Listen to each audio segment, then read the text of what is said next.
Welcome to the Heat of Command podcast, mastering the art of fire service leadership. Where we, your hosts, aim to teach you how to use introspection and self-reflection to be your most authentic, genuine self, leader, and human being. And now, here are your hosts. This is Kyle Matusik. And Kerry Henderson. Thanks for joining. And welcome back to another episode of the Heat of Command podcast.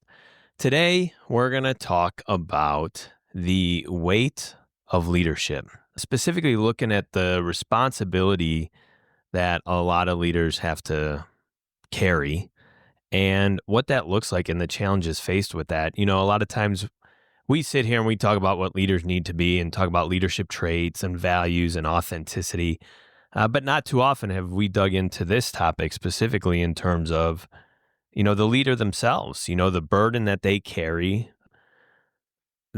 and a lot of times that people just don't see as well.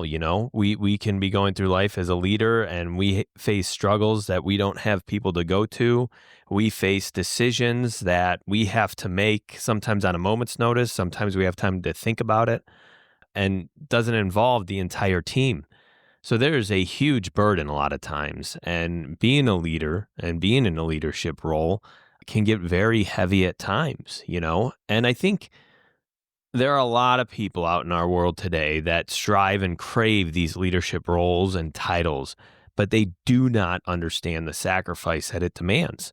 And, that's, I think, what we want to get into a little bit today, the sacrifices and some of that weight that is carried, and maybe give you some little pointers on towards the end here, how you can better carry that weight to make it not seem as heavy. So stick around, strap it down. I think this is going to be a great episode and hopefully give you some good pointers on if you're one of those leaders that has a heavy burden, hopefully we can lighten that load for you a little bit. You pitched it up exactly what I wanted to talk about was, when the reasons people go for promotion. And, there's informal leaders, definitely, and they definitely carry a burden or a weight in different aspects as well. But what I'm thinking specifically of is if you get promoted and you're maybe, I know and sometimes around our area, the ambulance is so busy and maybe you want to get off the ambulance. Probably not a great reason to seek promotion, but I think that happens. Or you just want to be in charge or you want to hold that title. And if you haven't considered yet some of the responsibility you have to carry, I think two things might happen. A, you're in for a rude awakening and it's tough. And then you go home and second guess your decisions and you're not prepared for that. But I think also too, maybe you choose to shy away from those tough decisions that you are required to make. And it is your responsibility. But if you didn't sign up for that and that's not what you're there for, I think you might avoid it first and foremost. And then if you're in the position where you do have to make those decisions, and then to flip it around, and those leaders that are doing the right thing and they are making those hard decisions, especially when it comes to discipline, maybe even termination decisions and really hard conversations with people, holding people back, that kind of thing. What does it feel like when you have to do those things, and how can you prepare yourself to do that? Like, what are some things, that's what I think we should talk about, is what are some of those things that you can do to prepare yourself and then to help work through some of that. Yeah, and I think, in our profession as firefighters and first responders, when we go into this profession, we already have an added weight on our shoulders from the beginning, regardless of rank or titles or anything, just the mere fact of the job that we do. We carry a heavier burden than most people in society today. So if we're starting from a place that has that heavier responsibility on the shoulders and then we just build on it throughout our careers, man, can that get very heavy. And, there's a lot of challenges faced with that. Real quick, I want to hit, you said one thing, how people will avoid, making the tough decisions and the hard stuff of leadership. And, part of that weight of leadership is we cannot avoid those things. And I think one of the things that popped into my mind right away, and I wanted to hit on it before we got too far in, was I think the number one thing that is avoided, and maybe not just in the fire service today, but around every industry, and we've talked about it till we're blue in the face, and I'm going to mention it again, is the hard conversations. Like, we're afraid to have these conversations because they're heavy. They're very heavy and they're tough. But as we go through today, hopefully we give you those pointers to start having those hard conversations with people, because we want to see improvement and look at end goals and focus on that end. And that's going to be your guiding light towards better decision making, even though it could be hard at times.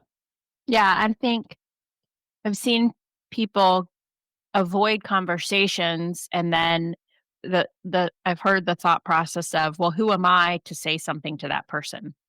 Or what if they have an argument against what I'm trying to tell them? Or what if I look stupid? Or, all these excuses. And to me, it's a confidence thing. It's you have to be secure in yourself and that, and you have to be very humble. So I think two things to just to start off right off the bat, if for this the responsibility of having these conversations and the responsibility of being a good leader is that you have to address a lot of these things from a very humble position. You're not having these conversations of I'm better than you and I know better. You're having these conversations from a place of we all need to get better. I don't do everything perfectly. And I wish someone would have had this conversation with me, or I wish someone would have had a similar conversation with me about whatever it is that I can get better at or that I'm doing wrong. And I think if you approach hard conversations from that aspect, you can leave the conversation less feeling less heavy or less burdened because you didn't go into it and say, I know best. I, I'm better than, or like from a cocky position, like I'm going to go in there and tell them they suck, or I'm going to go in there and teach them a lesson. Or I think that is when you would second guess yourself more, at least for me and my personality. I know that that is not everyone's personality, but for Carrie's personality, for me, that's the way I have to go into these conversations to walk away feeling that I tried to meet the person where they are. Yeah. Yeah. Yeah. The conversations are definitely one of those areas I think that a lot of the weight is carried, but I also see a lot that it's just avoided. So then it doesn't have to be a weight. And that's the thing that, the biggest point I think today is that, hey, for those who aren't in leadership roles, which most of us are in some form, one or another, whether it's maybe not necessarily in the firehouse, but in your family, outside organizations, whatever you're involved in, you probably have some type of leadership potential somewhere, and maybe not necessarily in the firehouse.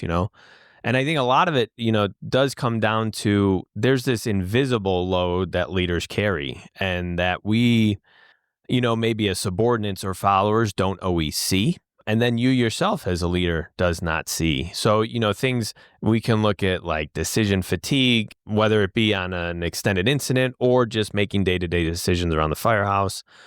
The other one I like to talk about is the pressure of being the example. You know, Especially nowadays, right? I mean, what you're seeing it, we're seeing it. Like 70% of our organization is under the age of 24. It's crazy. So these young eyes are watching. And so, how are you setting that example? Because eyes are watching you. But again, a lot of times I just see avoidance. Like, we're not trying to be the best we can as leaders or show what people should be like. And we've talked a lot about it before. There's always words and then there's actions. And are those two meeting? So with this invisible, that what people don't see, how are we carrying that and what are we doing to better as leaders to distribute that weight? So, and then there's the balancing family and personal struggles, blah, blah, blah. And then finally, you look at like, and I think we've talked about this before too, but like how lonely that position can be, especially when you're at the top and you just don't have somebody above you to go and seek guidance from. So are there outside mentors? Are you building your groups outside of your organization where you can always seek help when you need help, when there's things you can't share within your own organization as well? Yeah. And I think, we're talking about people that avoid conversations or avoid some of this hard stuff in leadership, but I think there's a weight in that too. Because I know Yeah. for me personally, if I've avoided a conversation, I know that has to be had, and I'll avoid it for whatever reason. I'm pretty direct in communication and I like to address things right away because I feel like that's the best time to do it. But sometimes it, it gets everybody. And if I feel intimidated by someone or I've allowed them to get in my head for whatever reason, then I will, I have avoided conversations. And then that's a whole different weight that I carry around because I know that I need to have this conversation and I need to say something. So that's a whole different weight too. And so it's always a balancing act for me is like what's worth it? What's the hill to die on? What conversations need to be had? What can I just put to rest? And then if I'm avoiding the conversation, that weight that I carry around. And for me, it almost always that weight is so much heavier that it always breaks me down. I'm like, yeah, I'm not gonna feel like this. I don't want to feel like this. I'm gonna go have this conversation. Yeah, I And then if think you brought up a great point there. Like, what hill am I going to die on? Is it worth it? And I think when that weight starts building up or we're carrying a lot as leaders, it is almost like prioritizing or making that risk benefit analysis. Like, is this worth it? Can I release this control to someone else?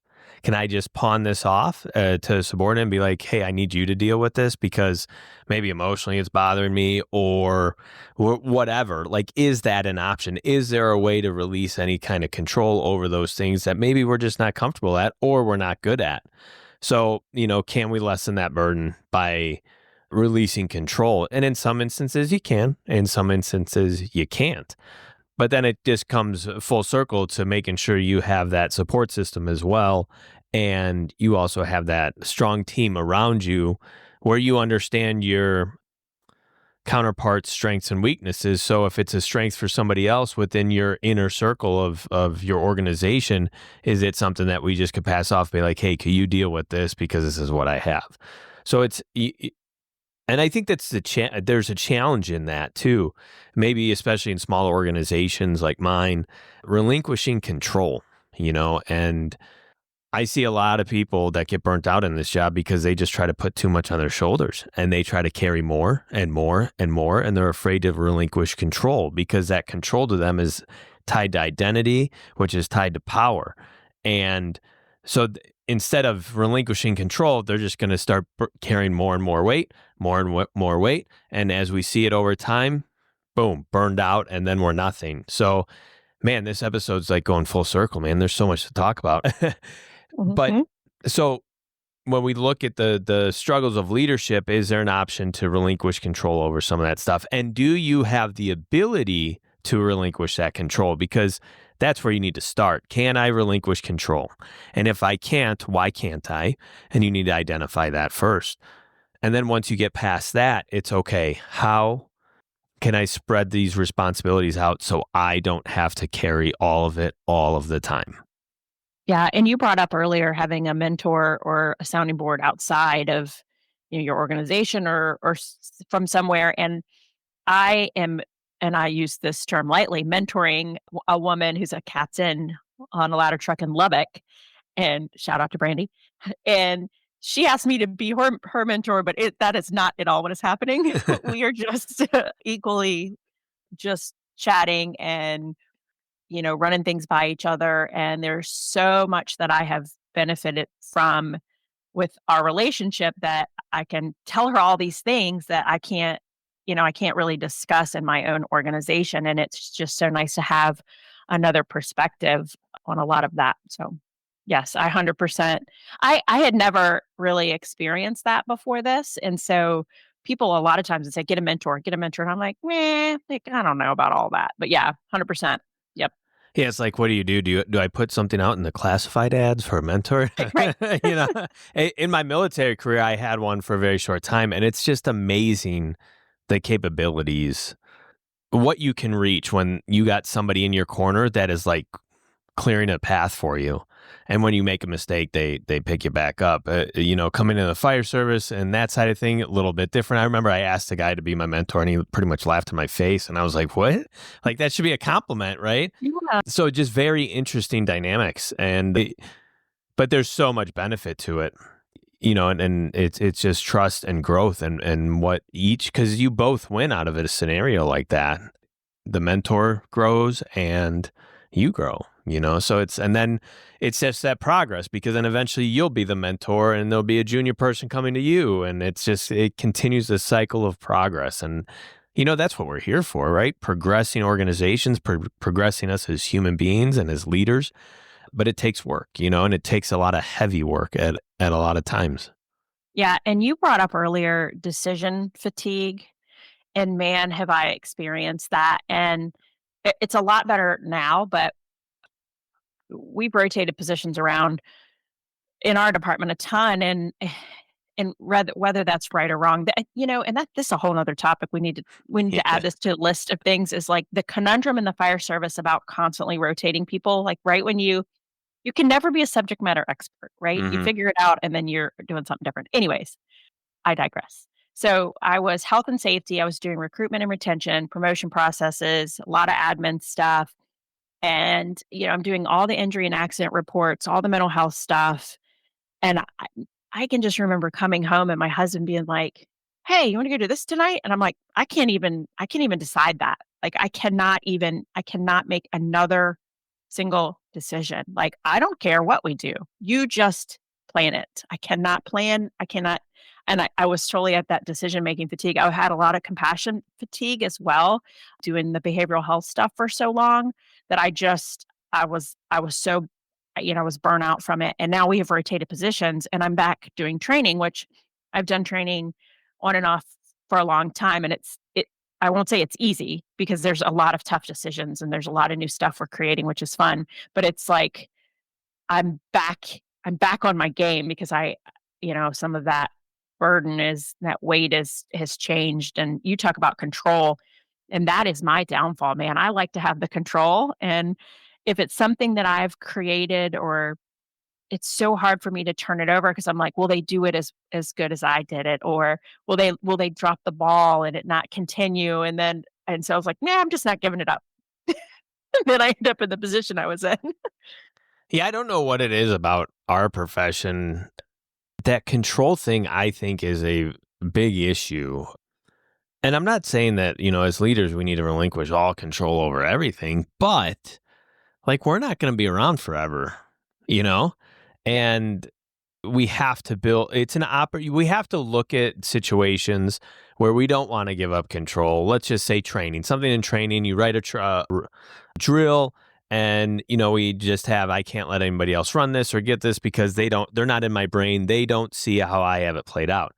However, we give them the opportunity to do it, and it's like, what are they learning from it? And then if they did it slightly different, did you learn anything from it? So it's like, can we change this? And again, not everything. Like, you're in a leadership role for a reason, right? So you have to keep some control over some things. You're not going to let your probie be like, hey, I want you to go do this disciplinary hearing, right? It was silly. But it's situations where there's learning opportunities.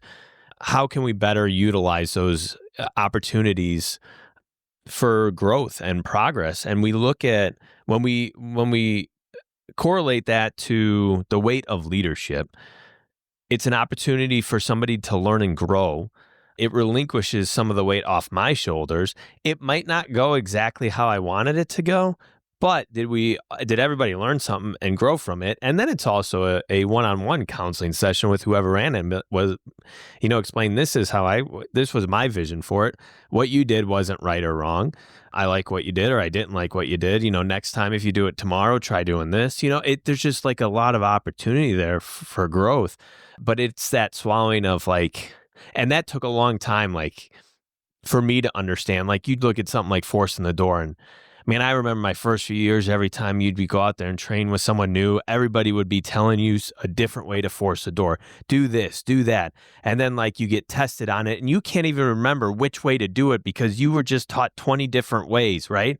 And it's like, oh, this is crazy. It's so much. So being able to just pass that control off and give a sense of ownership to young people, I think, has the potential to go a far way. So not only are you growing people, but you're releasing some of that weight off your shoulders. So it's like a win-win. Yeah, it really is. And, it's not just getting the weight off your shoulders, like, in terms of the amount of workload, because that is Right. a huge benefit, but, Right. like, it just feels so good to see people succeed and change what you've created and make it even better. And that is just the beauty of our jobs.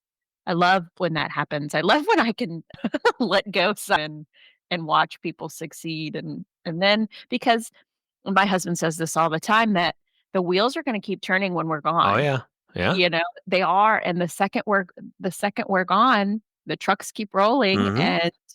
and so we have to pass that stuff along and set people up for success so that when we're gone, it's great. It's still great.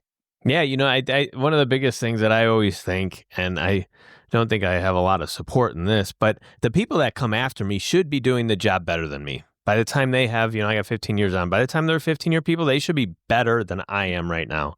And if we don't have that as our mentality as leaders, like you're afraid of the younger people being better than you at the job, you need to leave. Right? I'm just going to be that blunt, right? Like you're afraid that younger people are going to be better than you at the job. There is a problem there, and you don't belong in any type of leadership role whatsoever. Our mentality, especially in this profession where our risks are constantly changing on a daily basis, we're expected to do more with less. The hazards we face are growing every day. We need to continually build these people up. People should not be making the same mistakes you have made as a leader that I have made, because we should have taught them already. They should be making new mistakes, so then they're going to pass those on. And that's what progress looks like. It's not the same old generation after generation, the same old, the same old, the same old. And I think a lot of organizations get stuck in that. It's always been this way. It's always been this way. This is how we do it. And somebody tries to, push against that commonality, and it, instead of fostered, it's pushed down, so we don't have that growth. So when we look at the leadership roles and people in leaders, that control is such a big thing to relinquish and allow people the room to grow and constantly progress this industry. Yeah, I see our guys and girls that come through our promotion process, and they are just killing it. And I just watch them and I'm like, "Holy cow, like, this is so different than the promotion processes, before." And they just keep raising the bar and raising the bar and raising the bar. And now our process is so competitive for captain. It it's just because they're just so good. Yeah. It's so amazing that they have learned so much more and perfected it so much quicker, and it's just really, really cool. You also brought up the pressure of being the example, Yeah. and that is a weight, and, I think it feels good when you set a good example, and I think it's both. I think it feels really good to set a good example, and, I'm really proud when I set an example for other women in the fire service, and I get really proud when I see other people that are doing the right thing and, stepping out of their comfort zone and all that stuff. But you're right. It sometimes, like when I'm especially like cutting up in the firehouse, or it's so hard. I want to be back to, 24-year-old Carrie, like doing dumb stuff in the fire Right. station. And I'm like, okay, I can only participate in this conversation, but so far. And then I have to leave and you guys get to go, you know, be ridiculous, but that's tough sometimes. I'm like, "Man, I miss those days." Yeah. I think when we look at being the example, yes, it's such a bigger picture, and I don't want our listeners to be like, yes, I'm going to be the best firefighter out there. No, I'm not saying don't do that, but there's so much more to being an example as a leader than just the job per se. It's how you live your life, because people are going to recognize how you live your life outside of the fire service. And when we look at a lot of the issues that we face, when we look at like mental health and things of that nature, what example are you setting as a leader in your organization to deal with that issue? Are you an emotionally intelligent person that can show some vulnerability? Obviously, as a top leader, you're not going to divulge your deepest, darkest secrets to the new guy. But, can you show that vulnerability? Do you have the capacity to apologize when you're wrong, even to the newest guy who walked in your door? I would argue in most organizations, a chief could not do that. I think you should be able to. And that is part of being the example. And that's how you can see how heavy the weight of leadership is, because that takes a lot. That's not easy. So how do we live our lives outside of the firehouse? Are we a family person? Do people see that? Do people see that we prioritize and value our time off? Or are we just constantly sucked into work and our whole identity is to work? Because if you're whatever you are as a leader, that is going to end up being the culture in your organization. And if you're not that culture, then you're kind of the black sheep. So you have to fit in with what the higher ups are doing. So that could be scary too, right? Because if it is this constant, our identity's in the job, we're going to work 24/7. If you don't, we don't like you, and then you have all these new people coming in and they follow suit. What are we doing in our organization? Now, if you're setting that example, you're a great firefighter, you were a great firefighter as you moved up the chain. And then on the outside, you're whatever it is you do in a positive light that people know, like, does that change their vision of who you are? I think one of the toughest parts in terms of setting the example, and this is something we've talked about for, I think, a main topic of what me and you talk about. Like, if you were not a good firefighter and then not a good company officer, and all of a sudden you become a chief and all of a sudden you're trying to be buddy and say the right things and do the right things, like, everybody knows it's all BS, right? You're just saying these things because of the position you're in. You don't mean them. You're not sincere. You're not authentic. And this is all fake. So that as well is not setting the example. So for all of the young listeners out there, like, you're setting the example from day one. You walk in that firehouse and, it's about learning and growing and just becoming that authentic self. So when you get in those leadership roles, like, you've already set a pretty strong foundation as an example, and now you're just going to build on it. Yeah. And this may be taboo to talk about, but I think for a while there was a culture in the firehouse that I've seen where guys were running around on their wives and, some questionable behavior outside of work. And it kind of became just like the cool thing to do. Mm-hmm. It's like, okay, this is who we are. And the younger guys coming in, it's like, okay, well, that's normal. That's normal. And I love to see men and women in the firehouses that respect their spouses so much and show that and have very strong marriages or relationships, and they demonstrate that, they show that to the younger folks.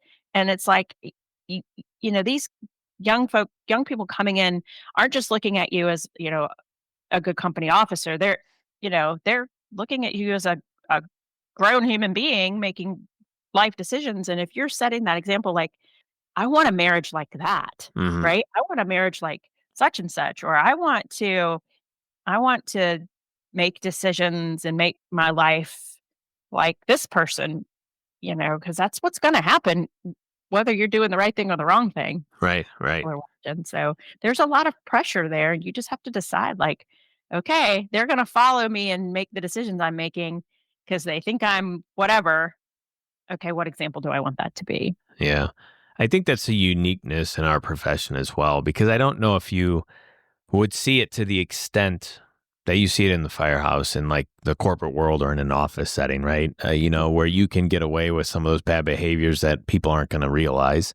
In the firehouse, that just ain't going to happen, right? I mean, you're with each other for too long and you get to know people on a more personal level. So, it's just an added weight. You look at the leadership, what it takes in our industry, and it's so much more than I think the general public of what it takes and the weight that you carry in terms of everything. A lot of what we talked about today was more the firehouse stuff and the personal side of things, but then there's also the weight of running a scene, with rescues or hazmat or fatalities. And like, there's that way. We haven't even touched on that side of the weight that you carry as a leader, where you have to make life and death decisions, where you have to calculate the risk that you're willing to put your company in to get a result, where you're making these calculated decisions extremely quickly, and it's going to go one of two ways, and you're hoping for the best, and you hope you made the right decision.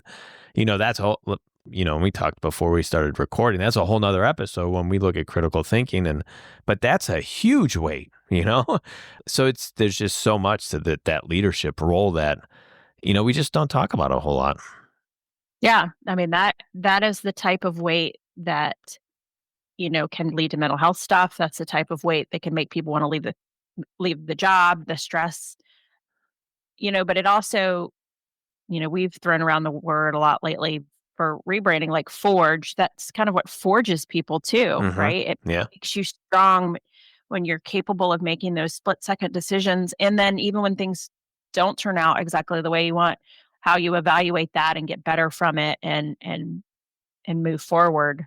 So yeah, that's I'd love for us to really do some research on how really good decision makers and how they got there and that the science in that. Yeah. So yeah. the project.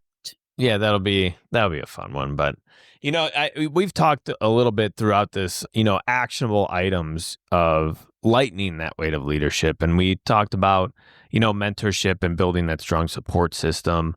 The other one we talked about is relinquishing that control and allowing people and delegation of responsibilities. We don't have to control everything, and I think that's a very great way to go to lessen that load.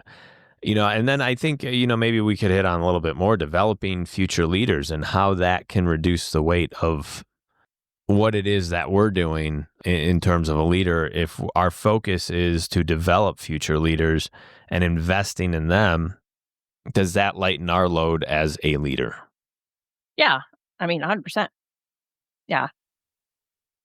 And the load of like when you are ready to leave, imagine if you hadn't relinquished that control or you'd waited till the last minute and if you hadn't throughout your career been doing that and now it's time for you to leave and you didn't leave a legacy. You didn't leave any of that stuff or help anyone else take it over or make it better than you and then it's time to go and you're like, "Oh crap."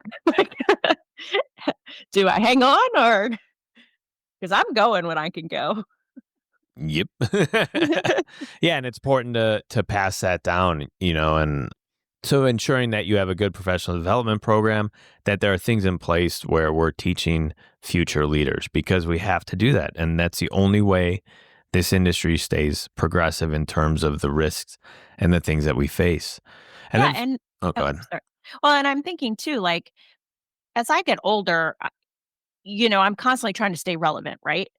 But there comes a point when you become the old person around the firehouse, and if you haven't the new folks have to take over Yeah. because they are relevant and they're in it in that, if that makes sense. And so you have to because if you don't, you just become Well, you're the old person in the fire. You're the old grumpy person in the firehouse. I think there's a lot of things that have caused the recruitment and retention issue, but I think that's one of them. When we talk about failing to build future leaders and control, I think as we saw our industry that as people got into leadership roles, they were afraid to do that. So they're trying to market to a generation that ain't going to listen to them.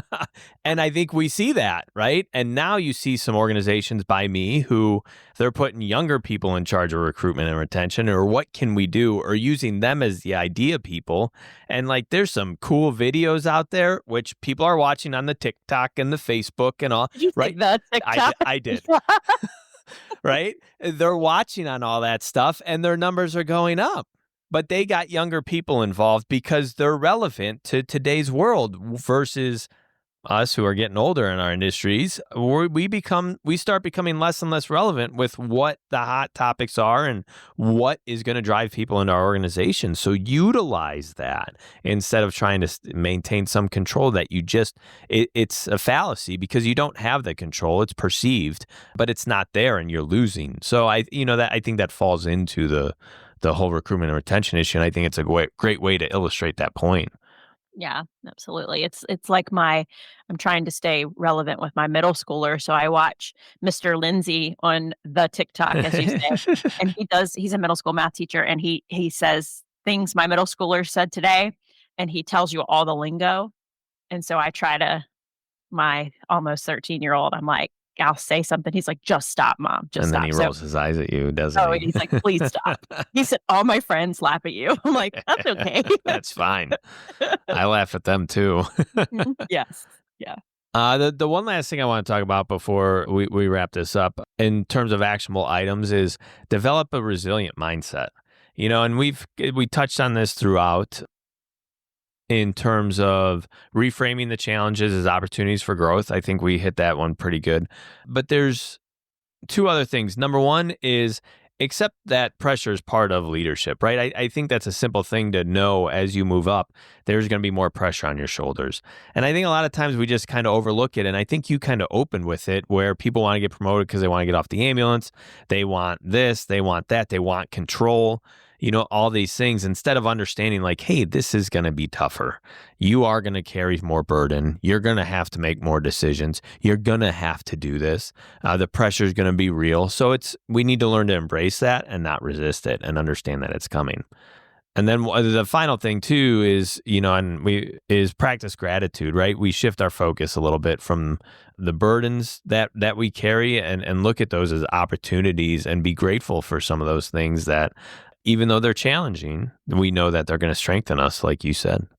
Yeah, and for me, for resilience purposes for me, I have to be very cognizant about, and I have said this before, physical health, mental health. So I have to be very cognizant about exercising regularly, sleeping good, alcohol intake, connections, healthy connections with other people, my faith, and because all of that plays into my resiliency personally.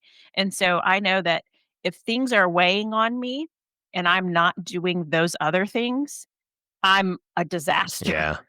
Yeah, I cannot see. It's almost like I can't. It's like I try to control things to make them better versus controlling what I can and realizing what I can't control. And then if those other things that are my responsibility to take care of for myself personally and mentally aren't right, then I that weight is so much heavier for me. So for me, resiliency that's a big part for me. Yeah, and I think that, just kind of wrap it up, I think the truth behind it all is we're not meant to carry all this alone. And I think, sometimes we go down this road of as we move up, the more lonely it is. And yes, it is lonely. But build your team, I think, is one of the biggest things is you don't have to carry all this weight alone. It gets more challenging as you move up. You get less people to pass things on to. But if you build a strong system and have a great professional development program, a good resilient mindset, you're going to do really well with that weight of leadership and be able to pass that on within your organization. Yeah. One last thing before we close out. I'm really excited to see the new generations coming through the fire service and how they handle this stuff because I just think, and I think people will argue with me on this, but I just think some of them are so much more resilient and they're already so much more socially and emotionally aware. So I'm excited for them. Yeah, I think people will argue with that, but I think that because I could think of myself 5 years ago and I'd be like, you're totally wrong, Kerry. You don't know what you're talking about. But I think that is a strength they bring into the industry. And I do think, I do believe, and I wholeheartedly agree with you that I think they're more emotionally intelligent. I think they're more resilient. You look at the world they grew up in. Do they lack in some of the Other things, absolutely, right? Me and you started working at very young ages of 14, 15 years old. They didn't. This is their first ever job. So, what they lack, they bring something else in a strength. And, we have to zero in on that stuff, build them up on their weakness and utilize their strengths instead of just saying and calling them out for what they lack. They do have strengths. They're just not the strengths that we grew up with and the generation that we evolved in. It's much different. So I think that was a great point. Yeah. All right. Well, this was wonderful as always, Kyle. Always is. Yep. All right. Well, until next time, like I said, you're not meant to carry this burden alone. So go out there, find your team, find your supporters, build it up, and keep driving forward. Until next time, we'll see you. As we wrap up another episode, this has been Kyle And Kerry from the Heat of Command podcast. Thank you, as always, for listening. Please make sure to follow and subscribe on Apple, Spotify, and YouTube. And as always, we love the feedback. Keep it coming. See you next time.